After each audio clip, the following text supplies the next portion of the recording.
السلام علیکم۔ آج 5 رجب 1445 ہجری موافق 17 جنوری 2024 عیسوی دن چہارشنبہ بعد نماز عصر جامع مسجد عالیہ گن فاؤنڈری کے کانفرنس ہال میں منعقد کی جا رہی ہے محفل اقبال شناسی کی 1149ویں نشست۔ عنوان ہے اقبال کا تصور دین۔ عالی جناب ضیاء الدین نیّر صاحب مخاطب کریں گے۔ میں ادباً گزارش کرتا ہوں عالی جناب محمد ضیاء الدین نیّر صاحب سے وہ ڈائس پر آئے اور ہمیں مخاطب کریں۔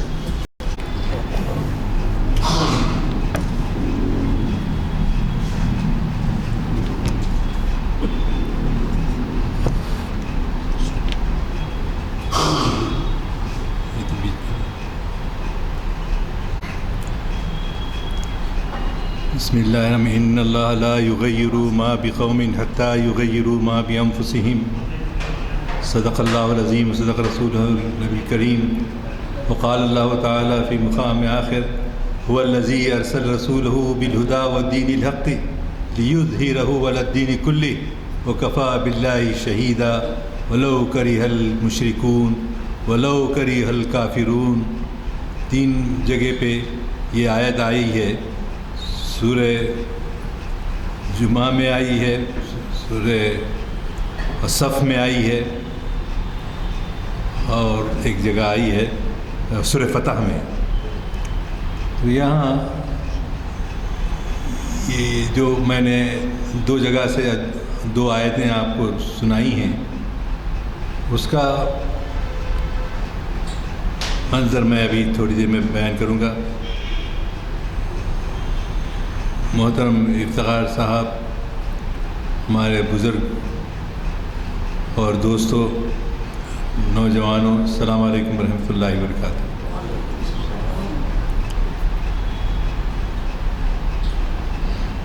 آج علامہ اقبال کے تصور دین پر گفتگو کے لیے عنوان دیا گیا۔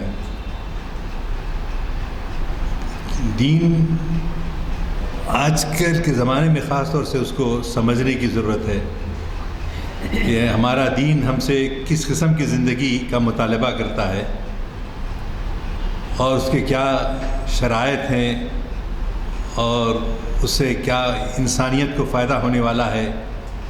جی، یہ دین جو ہے اللہ کی شریعت ہے، اللہ نے اس کو بھیجا ہے اور پورے دعوے کے ساتھ کہ ہم اس کی حفاظت کریں گے۔ ہم جب اللہ نے انسان کو پیدا کیا، ہم روزانہ 2 3 دعوتیں کم سے کم ولیمے کی، شادی کی تو کھاتے رہتے ہیں، اور دعا بھی سنتے ہیں کہ اللہ نے ایک جوڑے سے پیدا کیا انسان کو، آدم کو اور حوا کو، اور اس کے بعد ان کا مطالبہ کیا ہے۔ 3 آیتیں جو ہے خطبہ نکاح میں پڑھی جاتی ہیں، ہر جگہ پڑھی جاتی ہیں، اور تینوں دفعہ بھی بہت کم لوگ اس کی طرف توجہ کرتے ہیں کہ بھی آیت کون سی پڑھی جا رہی ہے، اس کا کیا مطلب ہے جی، اور اس کے کیا تقاضے ہیں. تو بہت کم قاضی صاحب مصری بادام لینے تک جو ہے وہاں موجود رہتے ہیں، اور ان کے اپنے جو پیسے یا جو بھی ہدیہ ہے وہ لینے کے بعد وہ چلے جاتے ہیں. اور ہم زائرین سے جو ہم کو دعوت دی جاتی ہے، ہم انتظار میں رہتے ہیں کہ بھئی کب دسترخوان کے لیے لوگوں کو دعوت دی جائے گی. تو میں یہ تمہید اس لیے باندھ رہا ہوں کہ علامہ اقبال کے نزدیک دین کا کیا تصور ہے، اور ہمارے آج کے معاشرے کے اندر ہم دین کا کیا تصور لے کر چل رہے ہیں. برابر یہ دعوے کیے جا رہے ہیں کہ فضول خرچی مت کرو، ہاں اللہ جو ہے مسرفین کو پسند نہیں کرتا، ان اللہ لا یحب المسرفین. تو اس کے باوجود بھی وہ روش جاری ہے. اب اس میں 10% لوگ ایسے ہو سکتے ہیں اللہ نے جن کو نوازا ہے اور وہ خرچ سکتے ہیں، ان کو خرچنے کی اجازت ہے. لیکن 70% ایسے لوگ ہیں جو استطاعت نہیں رکھتے. اب اس کے لیے اپنے گھر کو رہن رکھنا ہے تو گھر کو رہن رکھ دیتے، یا جو ہے فروخت کر دیتے، یا قرض لے لیتے. تو اس طرح سے جو ہے ہمارا 70% لوگ اس طرح سے کرتے ہیں. اب اس سے فائدہ کیا ہوگا؟ فائدہ یہ ہوگا کہ اگر 10% لوگ اس طرح سے ہم کو جو مستحق ہیں وہ دے رہے ہیں، اور غریب جو مستحق لوگ ہیں جو اپنے بچوں کی شادی نہیں کر سکتے، جو اپنے بچوں کو اعلیٰ تعلیم نہیں دلا سکتے، اس کی طرف یہ پیسے کو استعمال کرنا چاہیے، تاکہ ہم جو ہے ہمارے معاشرے میں جو لوگ رہتے ہیں ان کے ساتھ ہماری زندگی بھی ساتھ ساتھ چلتی رہے. ورنہ چھوٹے بڑے کا احساس اسلام میں ہرگز نہیں ہے. وہ غریب ہے تو غریب رہے گا، امیر ہے تو امیر ہی رہے گا، ایسا نہیں. بلکہ اسلام جو ہے کس قسم کی زندگی کی دعوت دیتا ہے وہ دیکھنے کی بات ہے. یا وسعت افلاک میں تکبیر مسلسل، یا خاک کی آغوش میں تسبیح و مناجات، وہ مذہب مردان خداگاہ و خدا مست، یہ مذہب ملا و جمادات و نباتات.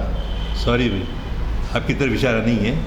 ہمارے بہت سارے جو امام ہیں یا وہ لوگ ہیں، وہ لوگ جو ہے ان کا منصب کیا ہے؟ اقبال کے الفاظ میں وہ دانا سبل، وہ ختم رسول مولائے کل، جو رسول اللہ صلی اللہ علیہ وسلم کے غلام ہیں. ان کا کیا ہے؟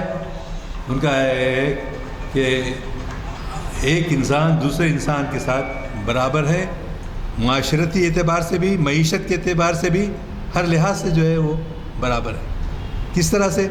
جس طرح سے حضرت سلمان فارسی رضی اللہ تعالیٰ عنہ غلام تھے، ایران سے آئے تھے. حضرت بلال حبشی، ان کے نام کے ساتھ تو حبشی ہی منظور تھا. تو یہ لوگ آ کر غریب تھے لوگ، لیکن غریب رہنے کے باوجود ان کو معاشرے کے اندر جو ہے بڑی عزت دی جاتی تھی. حضرت عمر رضی اللہ تعالیٰ عنہ حضرت بلال کو کیا کرتے؟ سیدی سیدی بول کے پکارتے تھے. ہمارے بزرگ بول کے کون؟ حضرت عمر فاروق، جو خاندانی اعتبار سے بنی ہاشم کے رہنے والے، کے خاندان سے تعلق رکھنے والے، اور ان کو جو ہے بلال حبشی کو جو ہے وہ پکارتے کیا ہیں؟ وہ یہ پکارتے ہیں. اور بلال حبشی شادی کرنا چاہتے ہیں تو وہاں کے اعلیٰ خاندان کے لوگوں میں سے جو ہے رشتہ جاتا ہے. ہمارے پاس حیدرآباد میں اتنا نہیں ہے، لیکن یو پی میں، بہار میں آپ دیکھیں گے کہ جو ہے شادیاں کی جاتی ہیں تو جو ہے یہ دیکھا جاتا ہے کہ یہ کس خاندان سے ہے، انصاری ہے یا قریشی ہیں، گوشت فروخت کرنے والے ہیں. تو ایسا جو ہے ان کو دیکھا جاتا ہے. جبکہ ہمارے دین میں، ہمارے ابتدائی زمانے میں ہی لوگوں کو جو ہے اس بات کا خیال رہتا تھا کہ جو ہے سب انسان برابر ہیں آپس میں. کلو بنی آدم خطاء، ہر ہر نفس، ہر منصف، ہر فرد جو ہے گناہ گار ہو سکتا ہے. کلو بنی آدم خطاؤن، غلطیاں کر سکتا ہے، لیکن غلطیاں کرنے کے بعد اس کو رجوع الی اللہ ہونا چاہیے، اللہ کی طرف رجوع ہونا چاہیے، تاکہ جو ہے معاشرے کے اندر لوگ جو ہے تفریق کا شکار نہ ہوں. تفریق کیسی؟ تفریق یہ کہ ہم اگر کاش ہمارے پاس یہ پیسہ ہوتا تو ہم بھی اس طرح سے کرتے. اب وہ کیسے جو ہے ڈھولک بجاتے ہیں، تاشے بجاتے ہیں، جو ہے فضول خرچی کرتے ہوئے، مظاہرے کرتے ہوئے، اور وہ جو ساری برائیاں جو ہیں شادی کے سلسلے میں آپ اور ہم روز جانتے ہیں، دیکھتے ہیں. اس کو دور کرنے کی ضرورت ہے. تو چنانچہ حضرت ثوبان ایک صحابی ہیں. تو حضرت ثوبان جو ہے کی طبیعت خراب رہنے لگی تھی، تو لوگ پوچھتے تھے صحابہ ان سے کہ ثوبان تمہاری طبیعت کیسی ہے، تم جو بیمار نظر آ رہے ہو کیسی کیفیت ہے؟ تو عام طور پہ تفصیل میں نہیں جاتے تھے، کوشش یہ کرتے تھے کہ ٹال دیتے تھے بات کو، کیا ذکر کریں ہماری بیماری کا، آپ سے کیا ذکر کریں. لیکن ایک دن حضور اکرم صلی اللہ علیہ وسلم سے پوچھے انہوں نے، تو یہاں تو چھپائے تو نہیں چھپ سکتی تھی بات. وہاں جو ہے حضرت ثوبان جو ہے صحابہ سے تو بغیر کہے کے ٹال دیتے تھے، لیکن یہاں رسول اکرم صلی اللہ علیہ وسلم نے پوچھا کہ ثوبان واقعی تمہاری طبیعت خراب کیوں رہتی ہے؟ تو بولے حضور میں یہ سوچتا رہتا ہوں کہ ہماری زندگی میں ایک بڑی مشکل سے رسول اکرم صلی اللہ علیہ وسلم کا دیدار ہوتا ہے. مسجد نبوی میں، وہاں کے اس بازار میں ملتے جلتے جو ہے آپ سے دیدار ہو جاتا ہے ایک آدھ وقت اس زندگی میں. لیکن میں سوچتا ہوں آخرت کی زندگی میں کہاں ہوں گا اور آپ کہاں ہوں گے؟ میں آپ کو کہاں دیکھ سکوں گا؟ اس افسوس میں، اس حزن و ملال کے ساتھ کہ حضور کا دیدار نہیں ہوگا، مجھے وہ فکر دامنگیر رہتی ہے. تو حضور اکرم صلی اللہ علیہ وسلم نے ان کو جواب دیا، ثوبان تم جس کو پسند کرتے رہیں گے اللہ انہی کے ساتھ تم کو رکھے گا.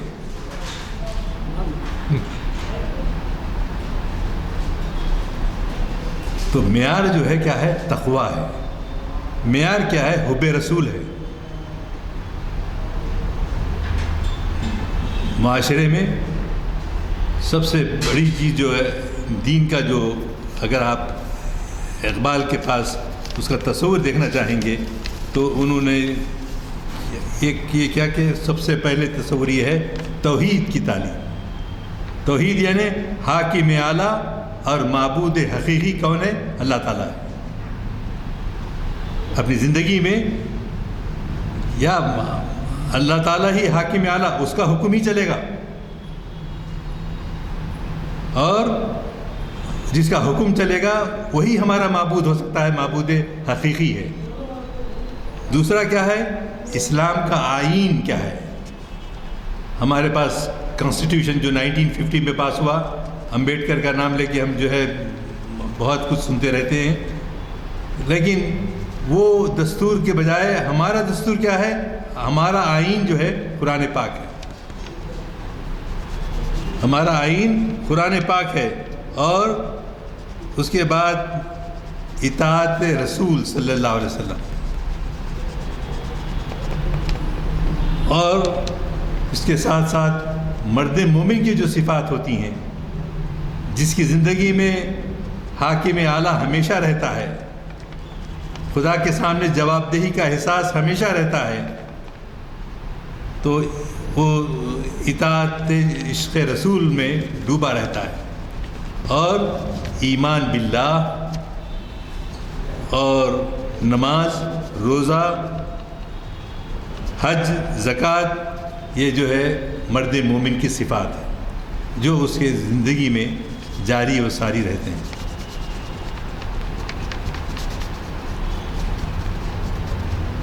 ایک جو جنگ ہو رہی تھی ایران سے، ایران کے بادشاہ جو ہے یزد گرد تھے، یزد گرد، ان کا ایک سالار تھا جس کا نام باجان تھا. تو وہ باجان جو ہے جب جنگ چل رہی تھی تو ایک ایرانی فوجی کو انہوں نے یہ بات کا تیقن دیا تھا کہ آپ کو اگر آپ لوگ جنگ ہار گئے تو میں آپ کو چھڑا دوں گا، آپ کو آزاد کر دوں گا. یہ تیقن دیا کس کو؟ باجان کو. چنانچہ ابو عبیدہ اس کے سپہ سالار تھے. تو ابو عبیدہ کو نہیں معلوم، لیکن وہ صحابی نے باجان کو جو ہے وہ دے دیا، تیقن دے دیا کہ تم کو جو ہے آزادی دے دی جائے گی اگر مسلمانوں کو کامیابی ہوتی ہے. یہ بڑا تیقن تھا کہ سب کو گرفتار کر لیے جائیں گے، قتل کر دیے جائیں گے، ایسا اندیشہ تھا. لیکن اس اندیشے کے بجائے ان کو تیقن دیا گیا کہ آپ کو جو ہے آزادی کا پروانہ لکھ کر دے دیا. چنانچہ مسلمانوں کو کامیابی ہوئی. مسلمانوں کو کامیابی ہونے کے بعد وہ صاحب جن کو آزادی کا میسیج ایڈوانس میں دے دیا گیا تھا تو وہ آئے کہ آپ نے تو مجھے فلاں صحابی آرڈینری جس کا کوئی بڑا مقام نہیں تھا، اس نے جو ہے ان کو ایشورنس دیا کہ یو ول بی فری، آپ کو آزاد کر دیا جائے گا، آپ کو جو ہے کوئی سزا نہیں دی جائے گی، گرفتار نہیں کیا جائے گا. یہ تیقن دیا. تو وہ آئے ابو عبیدہ کے پاس. صحابہ نے کہا کہ ان کو کس نے حق دیا تھا کہ کسی کو جو ہے آزاد کر سکتے ہیں؟ ان کو کیا اختیار کون دیا تھا؟ یہ اس اختیار کی وجہ سے صحابہ نے مشورہ کیا تھا کہ انہوں نے غلطی کی ہے اور ان کو آزادی نہ دی جائے. تو ابو عبیدہ نے کہا کہ سارے مسلمان برابر ہیں، اگر جو کمانڈر ان چیف ہے وہ بھی دیتا ہے تو آزادی ہے. ایک آرڈینری مسلمان بھی آزادی کا تیقن دیا ہے تو اس کا بھی اس کی زبان رکھی جائے گی. اللہ اکبر. بات معمولی نظر آ رہی ہے لیکن آپ دیکھیے کیا ایکویلٹی ہے، عدل ہے، انصاف ہے. یہ باتیں ہمارے ہندوستان کے دستور میں بھی لکھی گئی ہیں مگر اس پر عمل نہیں ہوتا. آپ دیکھ رہے ہیں کہ بلقیس بانو کے ساتھ کیا کیا نہیں ہوا. بلقیس بانو کے پیٹ میں 5 ماہ کا جنین تھا، بچہ تھا، اور اس کے 7 خاندان کے 7 لوگوں کو، جس میں 3 سالہ بچی بھی تھی، سامنے بلقیس بانو کے آنکھوں کے سامنے جو ہے قتل کر دیے گئے. اور اس نے برابر کوشش کی پورے یقین کے ساتھ اور کہا کہ گجرات کے ہائی کورٹ میں اس پر یقین نہیں کرتی، میرے ہیئرنگ جو ہے مہاراشٹرا میں کر دی جائے. وہ غنیمت کہ وہ ٹرانسفر کیا گیا اور وہاں پر بھی پوری کوشش کی جاتی رہی کہ اس میں تبدیلیاں لائی جائیں. لیکن آپ دیکھیے کہ اس خاتون نے آج کے اس زمانے کے اندر بھی وہ جرأت، وہ استقامت کے ساتھ اس نے جو ہے مقابلہ کیا اور اللہ کے فضل و کرم سے اس کو آزادی حاصل ہوئی. خدا کرے کہ ایسے ہی فیصلے مستقبل میں سپریم کورٹ آف انڈیا کے نصیب میں بھی آئیں. تو برادران عزیز، اس لیے میں یہ حوالہ دے رہا ہوں کہ اس حوالے سے آپ کو یہ معلوم ہو کہ مساوات، ایک معمولی انسان بھی ایشورنس دینے کے بعد مسلمان کمانڈر ان چیف بولتا ہے کہ بھئی ہم اس کو جو ہے آزادی دے دیں گے کیونکہ ہمارے ایک فوجی نے اس کو تیقن دیا ہے. تو وائے ناکامی متائے کارواں جاتا رہا، کارواں کے دل سے احساس زیاں جاتا رہا. اصل چیز جو ہے ہمارے دین میں اقبال جو دیکھنا چاہتے ہیں وہ چیز آپ نے نکات دیکھ لیے. توحید ہے، عبادات ہیں، اور عبادات کے ساتھ ساتھ جو ہے عشق رسول ہے اور انسانیت ہے. یہ چیزیں جو ہے مرد مومن کی صفات ہوتی ہیں. اور یہ کیفیات کہنے کے تو آسان ہیں لیکن ہمارے معاشرے کے اندر نہیں ہیں. اب آج یہ کہا جاتا ہے کہ بھئی ہم کو ہندوستان سے ایسے ہی ختم کر دیا جائے گا جس طرح سے کہ اسپین سے مسلمانوں کو نکال دیا گیا تھا. ڈی مورلائز ہم ہوتے جا رہے ہیں، لوگ بڑا کہتے ہیں. لیکن اگر قرآن کی استحقاق کے بعد ان کنتم مومنین، تم ہی بلند رہو گے بشرط کہ تم مومن ہو. ان کنتم مومنین، اگر ہم مومن ہیں تو یہ صفات ہمارے اندر ہونا، توحید کی صفات، اللہ کے سوا کوئی معبود نہیں ہے. ہم کسی کے کہنے پر 22 تاریخ کو پنتیاں جلانے والے نہیں ہیں. ہم جو ہے ہمارا دین ہم کو منع کرتا ہے جس سے ہم وہ نہیں کریں گے. ارے کیا بھائی وقتی طور پہ کرے تو کیا ہوتا، یہ کمزوری نہیں دکھائیں. یہ کمزوری ہرگز نہیں آنے دیں، اپنے قریب نہیں آنے دیں. اللہ کے فضل و کرم سے 150 سال آزادی ہو کر مسلمانوں کو جو ہے 100 سال سے زیادہ ہو رہا ہے، لیکن اتنے بڑے پیمانے پر یہ تبدیلی مذہب کا جو ہے کام نہیں ہوا تھا جو اب ہونے جا رہا ہے. تو برادران عزیز، جس طرح سے ہمارے ایمان کی جو کیفیت ہونا چاہیے، ہمارے رسول پاک صلی اللہ علیہ وسلم سے ہماری محبت کا نتیجہ کیا ہے؟ چون بنام مصطفیٰ خانم درود، چون بنام مصطفیٰ خانم درود، از خجالت آب می گردد وجود. کہ اے چون بنام، جب مصطفیٰ رسول اللہ صلی اللہ علیہ وسلم کا نام آتا ہے تو میں درود بھیجتا ہوں. اور ہم جمعہ کے خطبے میں بھی دیکھتے ہیں کہ دوسرے خطبے میں 2 مرتبہ کم سے کم امام ذکر کرتا ہے. تو چون بنام مصطفیٰ خان، جب ہم درود شریف پڑھتے ہیں تو از خجالت آب می گردد وجود، تو شرمندگی سے میں پانی پانی ہو جاتا ہوں. کیوں کہ میں درود تو بھیج رہا ہوں اللہ کے رسول پر، لیکن وہ جو آپ کے احکامات ہیں، آپ کے جو ہے شریعت کی طرف توجہ جو دلائی ہے آپ نے، آپ کو اور ہم کو اس پر عمل کرنا ضروری ہے. کیونکہ عمل تو ہم، اقبال شرمندہ ہے یہاں پر، یہ کہہ رہا ہے ہماری طرف سے کہہ رہے اقبال، اگرچہ کہ وہ مومن تھے اقبال ماشاءاللہ، لیکن ہم لوگوں کو وہ جو ہے سبق دے رہے ہیں کہ اگر آپ درود بھیجتے ہیں تو بس خجالت می آپ میں گردد وجود، تو میرا سارا وجود جو ہے پانی پسینے سے شرابور ہو جاتا ہے، پانی پانی ہو جاتا ہے کہ کیسے میں اس گنہگار زبان سے درود بھیجتا ہوں اور رسول پاک صلی اللہ علیہ وسلم کے مرتبے کے مقام کے اعتبار سے میں کیسی جرت کر رہا ہوں، میں کیسی جرت کر رہا ہوں. عشق می گویت کہ اے محکوم غیر، میرا عشق یہ کہتا ہے کہ تو محکوم ہے دوسروں کا. از سینہ تو از مانند دیر، اس لیے کہ تیرا جو سینہ ہے وہ ایک چھوٹا مندر ہے، کئی بت اس میں بیٹھے ہوئے ہیں. کون سا بت؟ دنیا داری کا بت جی. اور حرص تقویٰ کے بجائے جو ہے کوشش یہی ہو رہی ہے کہ اور ہم کو مل سکتا ہے، حلال طریقے سے ہو، حرام طریقے سے ہو، کمانے کی تمنا، جینے کی تمنا.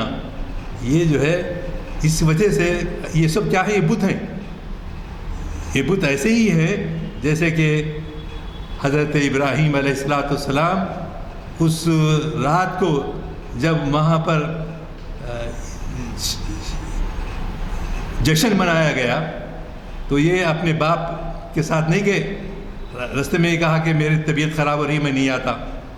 اور وہاں جا کے بعد میں انہوں نے وہاں کا بڑا معبد تھا، بڑا جو ہے ٹیمپل تھا، اس میں انہوں نے کیا کیا کہ چھوٹے چھوٹے بتوں کو جو ہے کلہاڑی سے مار کے توڑ کے مسمار کر دیا اور اس کلہاڑی کو اس بڑے بت کے گردن میں لٹکا دیا.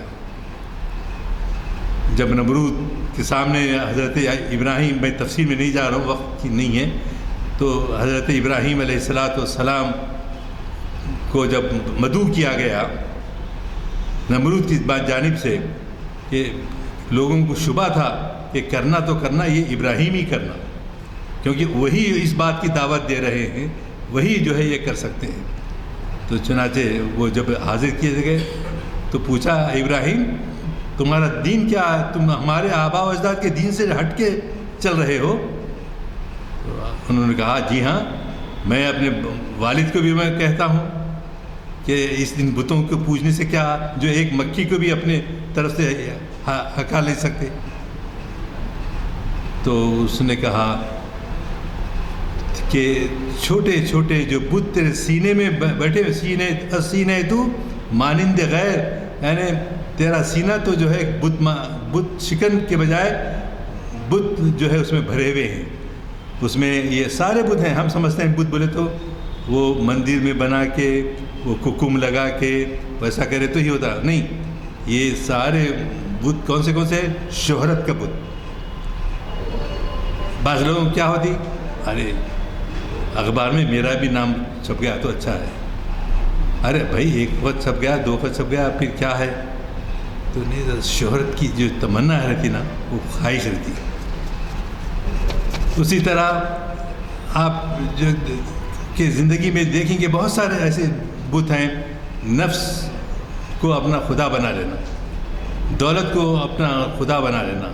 تو ان چھوٹے چھوٹے بتوں کو بھی جو ہے جب انہوں نے کہا کہ اے ابراہیم یہ تمہاری کارستانی ہے، تو ابراہیم نے جواب دیا علیہ السلام کہ دیکھیے آپ جو بڑا جس کے بڑے کلہاڑی جس کے گردن میں لٹکی ہوئی ہے اس سے پوچھیے کہ کون قاتل ہے، کہ کس نے مسمار کیا ہے. تو سب لاجواب ہو گئے ایک دم. اور پھر جو ہے حضرت ابراہیم علیہ السلام کو جو ہے آگ کا علاوہ تیار کر دیا گیا. تو یہاں اشارتاً میں یہ بھی حضرت یوسف علیہ السلام کا بھی ذکر کروں گا کہ حضرت یوسف علیہ السلام، بات سمجھنے کی ہے، حضرت یوسف علیہ السلام کو کنویں میں ڈال دیا گیا. کیا حضرت یوسف علیہ السلام کی تنہائی میں اس کنویں کے اندر ان کو اس بات کا معلوم تھا کہ وہ ایک دن وہ مصر کے بادشاہ بنیں گے؟ مصر کے بادشاہ بن سکتے ہیں، ان کو معلوم تھا کیا؟ معلوم نہیں تھا. تو آج ہندوستان کے حالات میں بھی اگر ہم محکوم ہیں، ہو سکتا ہے ہم حاکم بننے والے ہیں، لیکن ہم کو نہیں معلوم ہے. یہ نکتے ہیں جو ہمارے انبیاء کرام کے بارے میں قرآن سے ہم کو ملتے ہیں. تو اللہ کی مدد آئے گی، نصر من اللہ و فتح قریب. اللہ کی مدد آئے گی. یہ بات کہ کب آئے گی، اب وہ ہمارے مخالفین، ہمارے دشمن، وہ جتنا اپنا زور دکھا رہے ہیں، اپنی استقامت دکھا رہے ہیں، اپنا پرزیورنس دکھا رہے ہیں، ہم وہ پرزیورنس نہیں دکھا رہے ہیں. وہ ہمارے میں اعتماد، پختہ یقین کی کمی ہے. وہ یقین ہمارے اندر پیدا ہونے کی ضرورت ہے.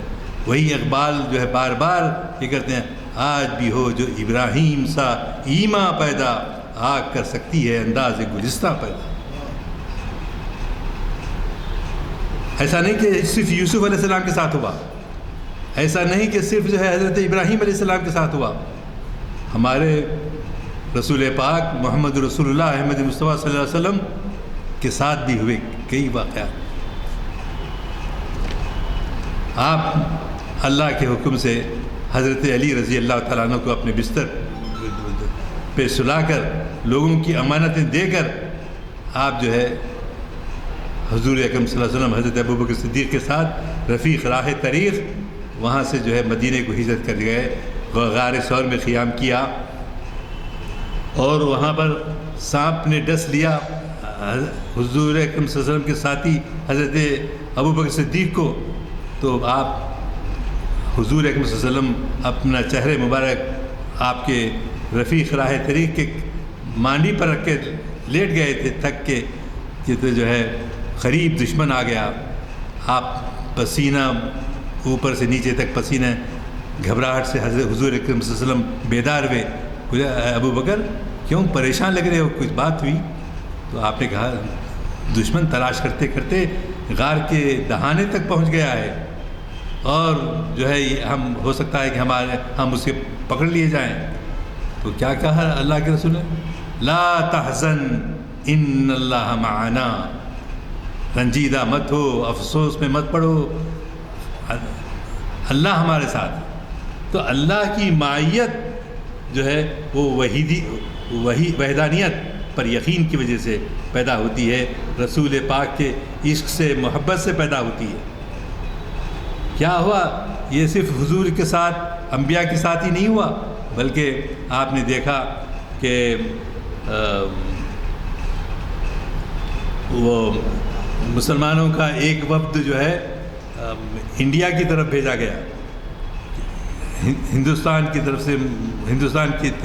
طرف سے وہاں سے حضرت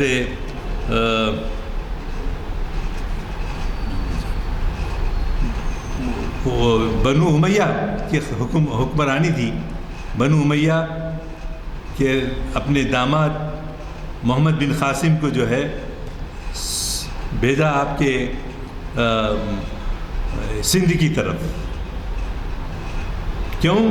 اس لیے بھیجا کہ مسلمانوں کا جو ایک شپ تھا، اپنا سامان و ساز و سامان لے کر، اور کچھ عورتیں اور بچے بھی اس میں شریک تھے، ملابار سے چٹاکان ہوتے ہوئے اس کو بلایا گیا تھا، کیونکہ وہ مسلمانوں کے لوگوں کو نہیں چھوڑ رہا تھا، روک رکھا تھا.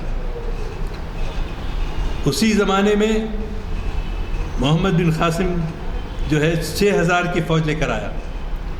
6000 کی فوج لے کر اس نے ایسے لوگوں کے دل جیت لیے کہ جنگ و جدال بزور شمشیر سورس کے ذریعے نہیں، اپنی اخلاق کے ذریعے، اپنے کردار کے ذریعے، اپنے کیریکٹر کے ذریعے. وہ لوگوں نے کہا او دیوا آمنن، بڑے بڑے دیو لوگ آ گئے ہیں، یہ تو انسان نہیں معلوم ہوتے، اس لیے کہ یہ انسانوں کے ساتھ بہترین سلوک کرتے ہیں. تو بہترین سلوک کرنے کے والے ادھر فاتح اسپین کا نام کیا تھا؟ اندلس کا،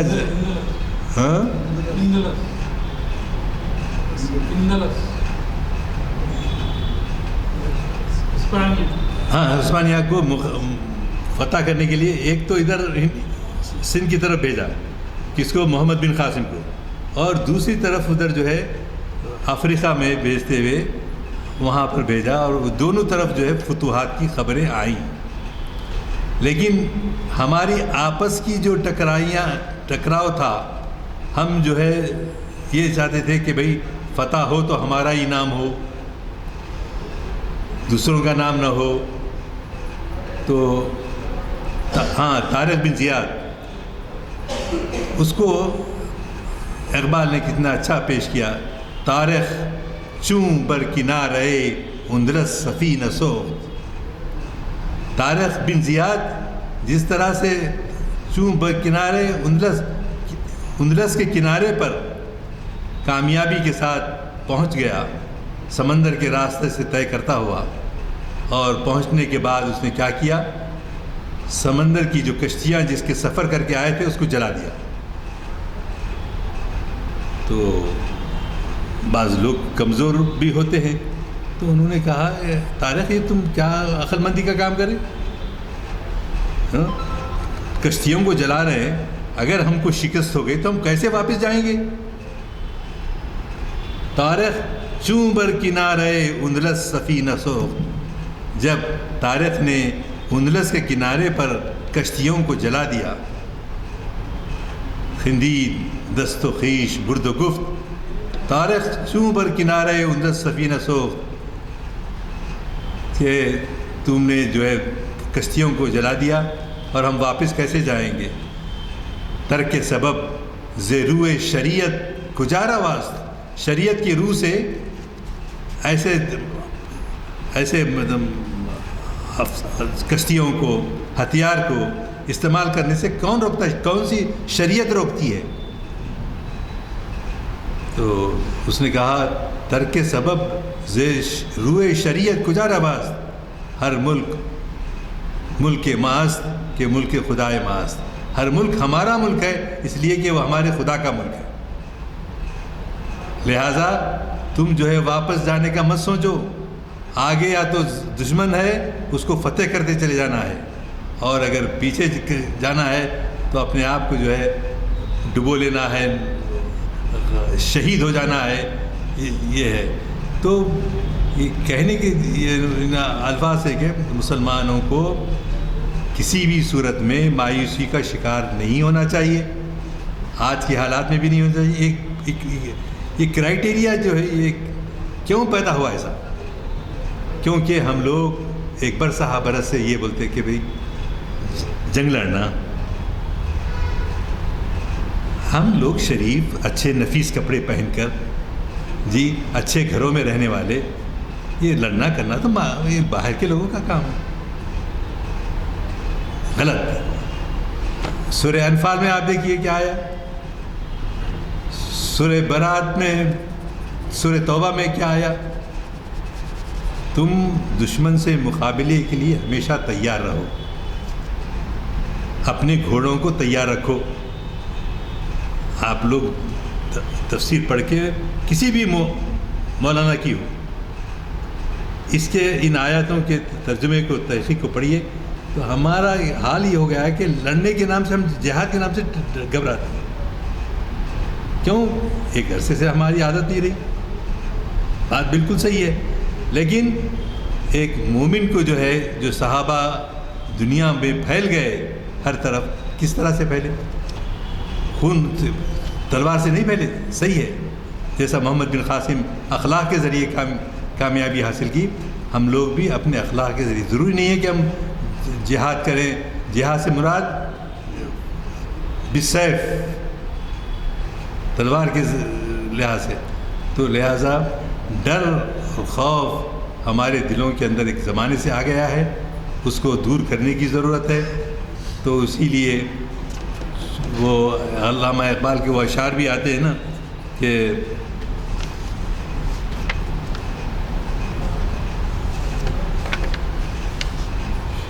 شوق میری لے میں ہے، شوق میری نئے میں ہے، نغمہ اللہ میرے رگ و پے میں ہے، نغمہ اللہ میرے رگ و پے میں ہے۔ تو یہ رگ و پے میں رہنے والی بات ہے۔ آج ہم کو عادت نہیں رہی لڑنے میں، ہم زبردستی کسی پہ تلوار اٹھانے کی بات بھی نہیں کرتے۔ ہماری بات یہ ہے، بہت سمپل طریقے سے یہ ہے، ہم جو ہے دنیا میں امن کے ساتھ رہنا چاہتے ہیں، ہم برادران وطن کے ساتھ بھی امن کے ساتھ رہنا چاہتے ہیں، ہم ان کو اپنا بھائی سمجھتے ہیں، ہم ان کو آدم اور حوا کی اولاد سمجھتے ہیں، ہمارے برابر ہیں وہ، لیکن برابر ہونے کے ساتھ ساتھ ایک اللہ کو مانو۔ اور یہ جو دلیلیں دے کر ہمارے قرآن نے سمجھایا ہے، تو تم کو معلوم نہیں ہوتا کہ ابراہیم علیہ السلام کو کس طرح سے جو ہے دلیل دی انہوں نے، اور قرآن میں بہت ساری جگہوں پہ دلیل آئے، اور اس بات کی یہ تیقن دیا جا رہا ہے کہ اس قرآن میں جو باتیں کہی گئی ہیں اس میں کسی قسم کی تبدیلی آنے والی نہیں۔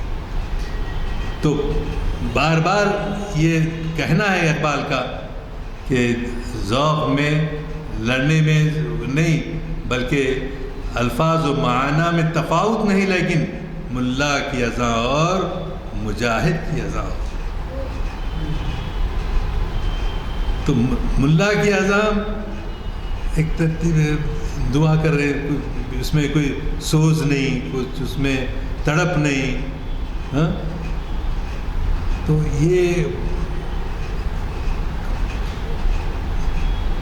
مسجدوں کے حجروں کے اندر یا گھر کے اندر چھپ کر بیٹھ کے یہ سمجھنا کہ مست رکھو ذکر و فکر صبح گاہی میں اسے پختہ تر کر دو مزاج خانقاہی میں سے. اس پہ بعض لوگوں کو رائے اختلاف ہو سکتا ہے، لیکن گفتگو کریں ہمارے سے، ہم بیٹھے ہیں آپس میں، کوئی غلط بات ہے تو اس کو دور کر لیں. لیکن ہم نہیں تو نہیں، کم سے کم آنے والی نسل بھاگ نہ جائے ان لوگوں کے ساتھ. ہمارے آبا و اجداد تو یہاں تک دین کو پھیلائے تھے، اور ہم جو ہے چھوڑ کے فرار ہو جائیں گے، یہ ایک مسلمان کا شیوا نہیں ہے. یہی اقبال بار بار ان کے کلام میں، ان کے پیام میں اسی بات کو زور دیا جاتا ہے کہ آپ اپنے اخلاق میں، اپنے کردار میں، کیریکٹر میں بے بذاتی نہیں بلکہ پوری قوت کے ساتھ، ہمت کے ساتھ جب اللہ ہماری زندگیوں میں آ جائے گا تو ہم میں خوف خود بخود نکل جائے گا. خوف جو ہے نا وہ نکل جائے گا.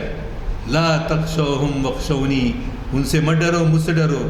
لا تخافوہم وخافونی ان کنتم مومنین، اگر تم مومن ہو تو ان جو ہے لوگوں سے ڈرنے کی ضرورت ہے.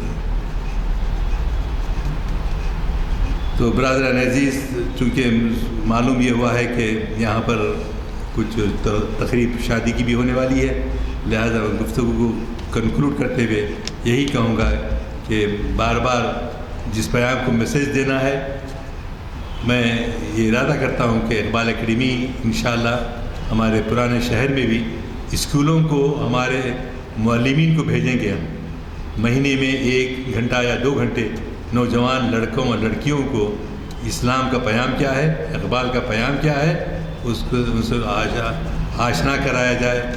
کیونکہ جب تک ان بچوں کے ذہنوں کو نہیں پلٹیں گے، ایسا نہیں. ہمارے بچے تو آج کل یہ ہے کہ ووٹ ڈالنے کو نہیں جا رہے جی، اب زندگیوں کو دیں گے کیسا خیال آتا. لیکن مایوسی کی بات نہیں ہے، کیونکہ اللہ ہمارا ساتھ دینے والا ہے.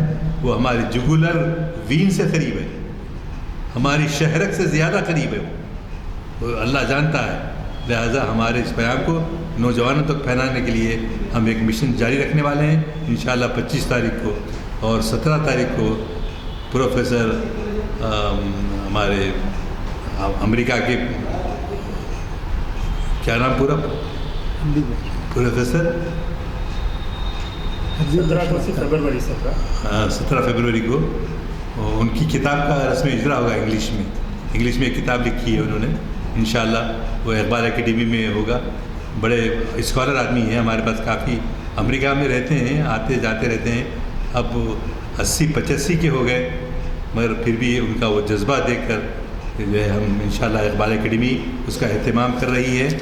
اور انشاءاللہ ابھی سے میں آپ کو کہہ رہا ہوں کہ 17 فروری کو آپ اقبال اکیڈمی میں اس مسئلے کو سید حبیب اشرف ہیں، نہیں یہ بھی امریکہ کے، امریکہ کے یہ دیے شاید نا پیام باپ. رسم اجرا ہے وہ امید بھی ہے کیا؟ نہیں. تو ہم اس طرح سے اپنا کام تو شروع کر رہے ہیں. آپ بھی اپنے بچوں کو، اپنے پڑوسیوں کو، اپنے بھتیجوں کو کلام اقبال پڑھنے کی ترغیب دیجیے، تاکہ ان میں جرأت پیدا ہو، مایوسی پیدا نہ ہو، ڈرنے اور خوف کی بات نہ ہو. ہم اب تک جو ہے اقبال کو بہت سن چکے ہیں، لیکن اس کو امپلیمنٹ کرنا ہے، اس کی فکر کو نوجوانوں میں منتقل کرنا ہے. یہ اب ہمارا جذبہ ہے. آپ بزرگوں کی دعاؤں سے اور آپ سب لوگوں کے تعاون سے انشاءاللہ ہم کامیابی سے ہمکنار ہوں گے. وآخر دعواہم ان الحمدللہ رب العالمین.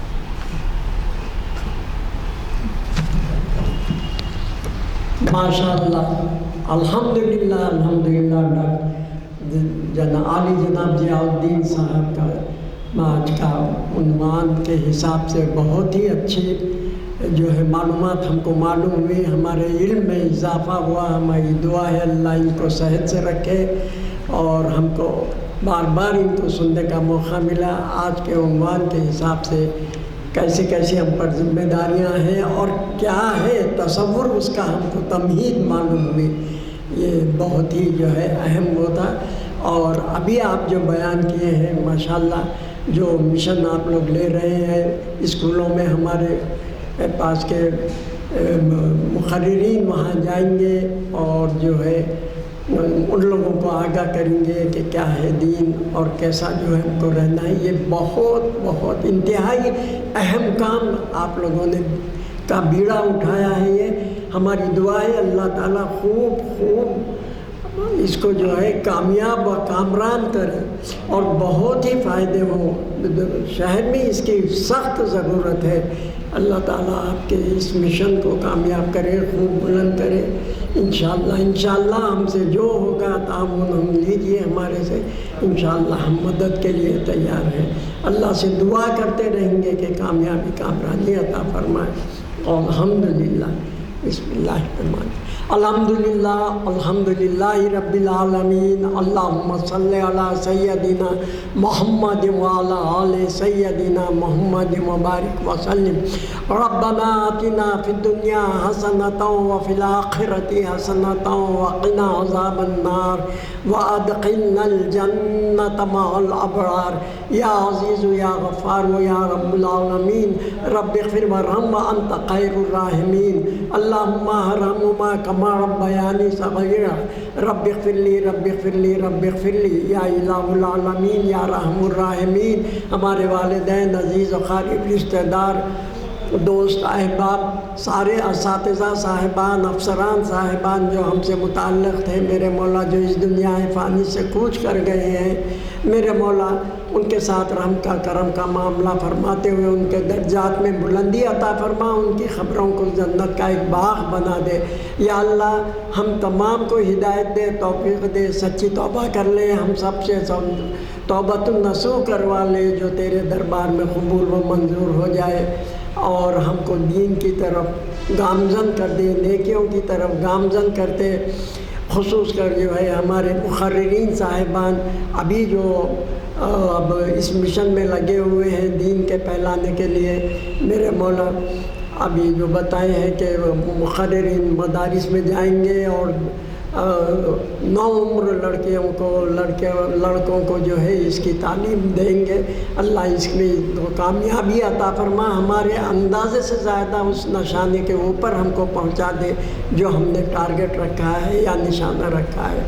یا الہ العالمین یا رحم الراحمین، اے اللہ جتنے بیمار ہیں ان کو شفائے کاملہ عاجلہ مستعملہ عطا فرمائے۔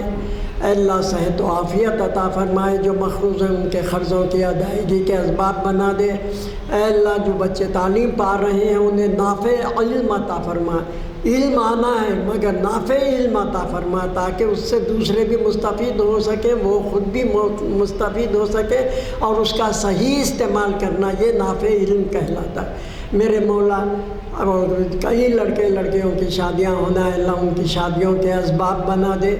اے اللہ ان کی شادیوں کے اسباب بنا دے، بہتر سے بہتر رشتے فراہم فرما، ان کے تمام لڑکیوں اور لڑکیوں کے نکاح کروا کے ان کے گھر آباد و شاداب کر دے۔ یا الہ العالمین یا رحم الراحمین، ہم جو بھی مانگے ہیں اللہ اسے اپنے محض اپنے فضل و کرم سے اور حضور پاک نبی کریم صلی اللہ علیہ وسلم کے تقدس میں قبول و منظور فرما۔ والحمد للہ رب العالمین بحق لا الہ الا اللہ محمد رسول اللہ۔